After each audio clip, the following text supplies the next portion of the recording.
this month comes from Colossians 3:12. You are God's chosen people. You are holy and dearly loved.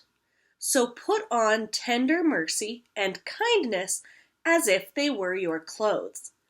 Don't be proud. Be gentle and patient. Colossians 3:12. You point out God's. So you're going to make a flat praying hand, right? So only half of this, and take it from your forehead to your chest. God's chosen. Okay, so you're going to hold up two options and then use your other hand to pick between them. Chosen. People. Okay, so you're going to hold your hand like this, so two peace fingers with your thumb out on both hands, and then walk them. People. You are God's chosen people. You are holy. So a long time ago we talked about forgiveness. Well, holy is just one sweep. You're brushing off any dirt to be holy and perfect. Holy. And dearly loved. Cross your arms over and give yourself a big hug. You are holy and dearly loved. So put on. Okay, so we're going to go from shoulders all the way down to your hips, like you're sweeping on your clothes, smoothing them out. Put on. Tender mercy. Okay, so I call them giraffe hands, right? Because you've got their snout and their horns and their ears. Okay, so middle finger pointing out and your other fingers up. We're going to say tender mercy. And then we're going to use that same giraffe hand and draw a circle over your heart to say kindness. Okay, so tender mercy and kindness. As if, so make the letter I and put it on your cheek, as if they were your clothes. So now you're just brushing crumbs off your chest to show clothes. So put on tender mercy and kindness as if they were your clothes. Don't be. So cross your arms and shake your head. Don't be proud. This one we know before too. So you're going to make a fist with your thumb sticking out. You're going to use your thumb to trace a path from the middle of your chest up. Kind of like you're zipping up your collar going, I'm so important. Proud. Gentle. So make a fist with one hand and use your other hand to pet it like a small animal. Gentle. And patient. So give a thumbs up and put your thumbnail on your chin and pull it down. Don't be proud. Be gentle and patient. And all of that is in Colossians 3:12. Let's see if we can put it all together. You are God's chosen people. You are holy and dearly loved. So put on tender mercy and kindness as if they were your clothes. Don't be proud. Be gentle and patient. Colossians 3:12. Do you think we can do it a little faster? You are God's chosen people. You are holy and dearly loved. So put on tender mercy and kindness as if they were your clothes. Don't be proud. Be gentle and patient. Colossians 3:12.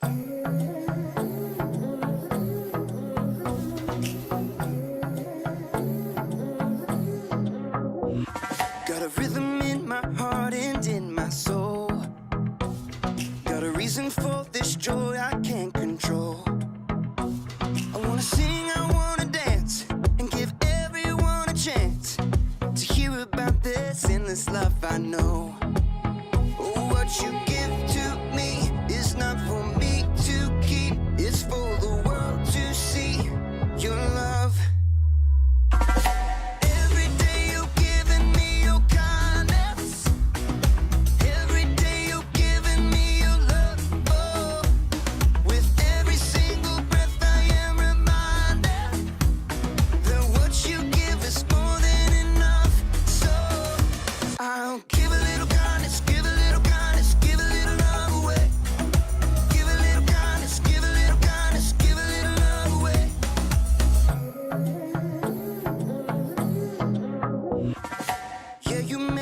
shine, you make me glow.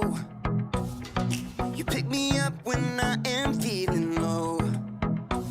I wanna sing, I wanna dance, and give everyone a chance to hear about this endless love I know. What you give to me is not for me to keep, it's for the world to see your love. Every day you're giving me your kindness. Every day you're giving me your love. Oh, with every single breath I am reminded that what you give is more than enough. So I'll give a little kindness, give a little kindness, give a little love away.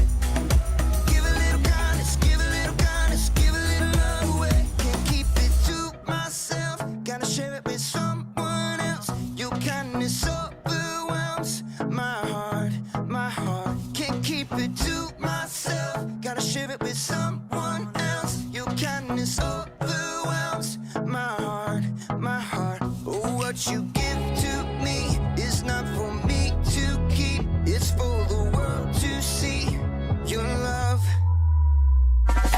Every day you're giving me your kindness. Every day you're giving me your love. Oh, with every single breath I am reminded that what you give is more than enough. So I'll give a little kindness, give a little kindness, give a little love away. Give a little kindness, give a little kindness, give a little love away. Give a little kindness, give a little kindness, give a little love away. Give a little kindness, give a little kindness, give a little love away.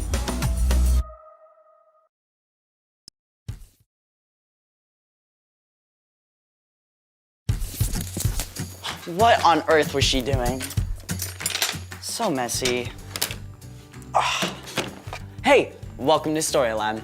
Sorry, this place is a little bit of a mess. Today, we're talking about kindness, while we take a look at the story of a woman who really knew how to lend a helping hand. There is so much.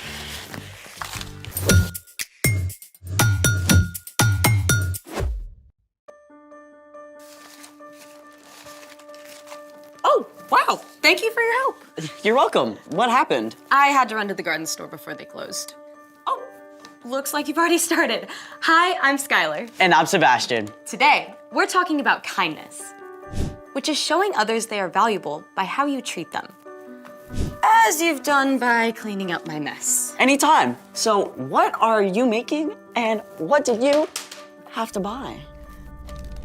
I'm making seed surprises to give away when I go hiking this week.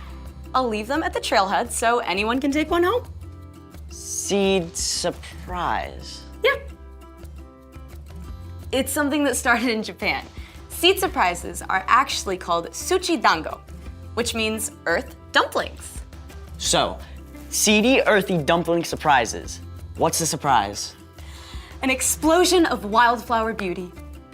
I'm still lost. You can help me put them together and figure it out. Let's make it. In order to make the seed surprises, you need all my leftover construction paper, water, a blender, cheesecloth, wildflower seeds, and some silicone molds. And how does all this become an explosion of wildflower beauty? First, rip up the construction paper into small pieces. So this big? Yep. And once the blender is about halfway full, you need just enough water to fill up to the paper.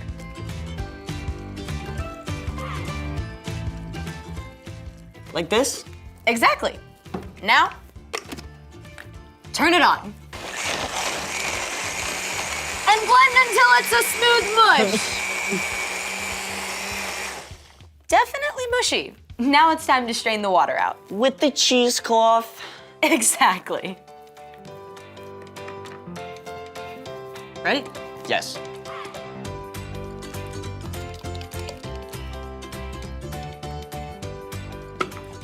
Now, squeeze out as much of the water as you can.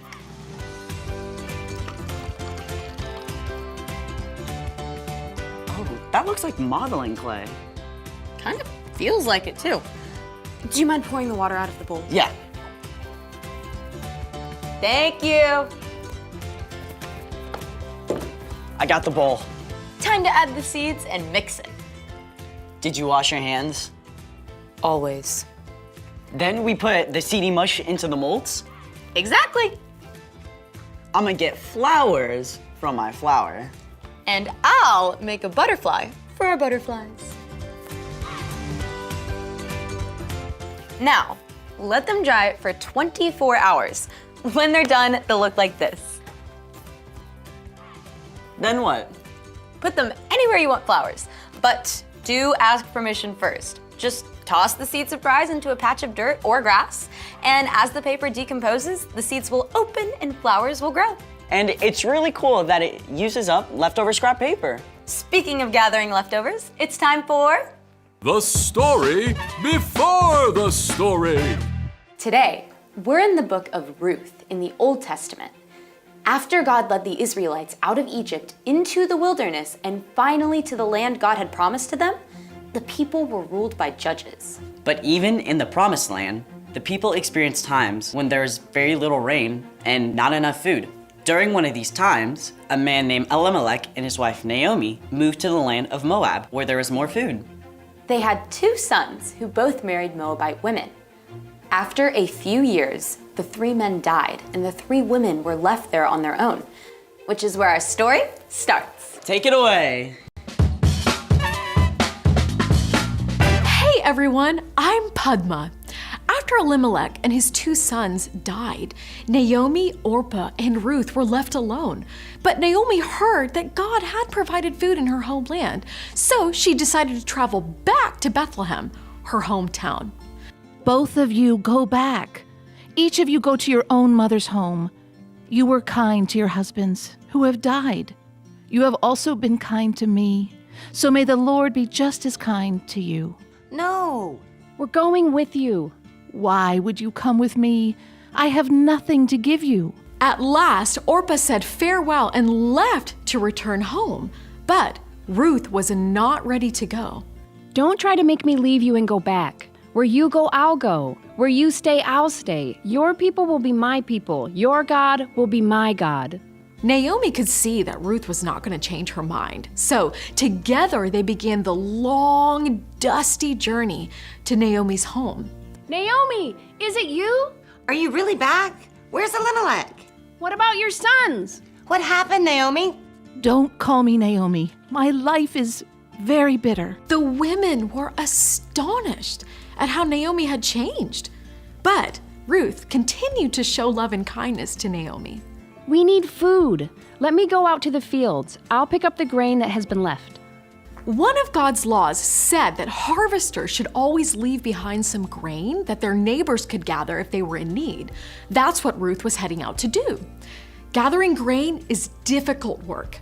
Ruth was in for a long, hard day. Please, may I pick the leftovers? Oh, our master is kind. You may gather anything on the ground that you find. Ruth worked hard in the heat of the day, stopping only once to rest in the shade. As she continued to gather grain, the owner of the field, Boaz, arrived. After Boaz greeted the harvesters, he asked them, "Who is this young woman in the field? I don't recognize her." Oh, that's Ruth. She's from Moab. She came back with Naomi? I know Naomi. Elimelech was part of my family. I will speak with her. Ruth, you are welcome to gather here and in all my fields. When you are thirsty, get water from the water jugs. Rest when you need to. You are safe here. Sir, why are you being so kind to me? I'm not even from here. I've heard about your kindness to Naomi. I know that you left your family and your country. May the Lord reward you for what you have done. Boaz even made sure that his men left extra grain behind for Ruth. When Ruth returned to Naomi that evening, Naomi was amazed to see how much grain she had gathered. Where on earth did you pick up grain today? I went to the field of a man named Boaz. He was very kind to me. Naomi's attitude began to change. May the Lord bless him. The Lord is still being kind. That man is a close relative of ours. He's one of our family protectors. Ruth continued to gather grain from Boaz's fields, and in time, Ruth and Boaz were married. Ruth gave birth to a son named Obed, who ended up being the grandfather of King David and the lots of greats grandfather of Jesus. The Lord be praised. Thanks to Ruth's kindness to Naomi and Boaz's kindness to Ruth, Naomi was able to let go of her bitterness and welcome joy back into her life. The end. Wow, Ruth was so patient with Naomi. Patience is a great way to show kindness. And by choosing to stay with Naomi, Ruth showed Naomi that she still mattered. So, what's our part in the story? No matter how much we love our family and close friends, sometimes it's actually easier to be kind to a stranger. We see our family and friends at their best and their worst, just like Ruth and Naomi. But you can still choose to be kind, even when someone you love is driving you nuts. Yeah, when my brother gets grouchy, it's annoying. And then I get grouchy too, and then, I snap back at him. Instead of being annoying back, you can say something encouraging or do something nice for him. Yeah, to be honest, it's so easy to bug someone you love because you know them so well. Like making annoying noises. Or poking them in the arm. Choosing kindness means you're not gonna push any of those buttons. Plus, you can choose kindness by thanking your family or friends when they help you. Especially your parents, because they do so much for you. Saying thank you is a great way to show them you value them. Sounds like you've got it. See you next time. Bye. So here's the thing. Be kind to the people closest to you. It'll be like a kindness surprise growing all over your home. Speaking of, I gotta get ready for my hike and give away these seed surprises. Can I join you? Of course. Thanks for joining us in the Story Lab. See you next time. So, what kind of flowers are gonna grow from these? It'll be a surprise, but it'll also be beautiful. It's so amazing how Ruth chose to leave her home and stay with Naomi. She really showed Naomi that she was important to her. And because Ruth was kind to Naomi, she ended up being part of the family line of Jesus. Here's what we need to remember today. Be kind to the people closest to you. Say that with me. Be kind to the people closest to you. No matter how much we love our family and close friends, sometimes it can be hard to be kind to them. In fact, sometimes it's actually easier to be kind to a stranger. We see our family and friends at their best and at their worst. But even when we feel annoyed by our family members, we can still choose to respond with kindness. We can choose to use kind words and a calm tone. On the other hand, when we notice them doing something nice, we can say thank you. If you're not sure how to be kind to someone close to you, just remember what we always say here. I should treat others the way I want to be treated. Think about what it feels like when someone is kind to you, and then share that same kindness with the people closest to you. Be kind to the people closest to you. Let's head up to small group now and gear up for some more kindness. Love got